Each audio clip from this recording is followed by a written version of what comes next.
Rawalpindi police کی ایک اور بڑی کامیابی، اپنی ہی 7 سالہ معصوم بھتیجی کو زیادتی کے بعد قتل کرنے والا سفاک درندے کو 2 مرتبہ سزائے موت اور 6 لاکھ روپے جرمانے کی سزا۔ مجرم ولی اللہ نے نہ صرف مقدس رشتے کو پامال کیا بلکہ 7 سالہ ننھی پری سدرا کو زیادتی کے بعد قتل بھی کر دیا۔ واقعے کا مقدمہ 22 نومبر 2019 کو بچی کے والد کی مدعیت میں تھانہ ایئرپورٹ درج کیا گیا تھا۔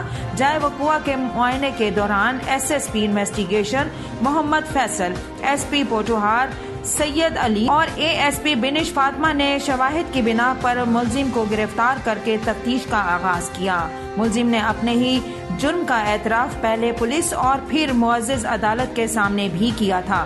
پولیس کے فوری رسپانس، مؤثر تفتیش اور مقدمے کی بدولت ملزم کو اس کے قرار واقع سزا دلوانے میں مدد ملی۔ بچوں کے ساتھ زیادتی اور قتل جیسے جرائم ناقابل برداشت ہیں۔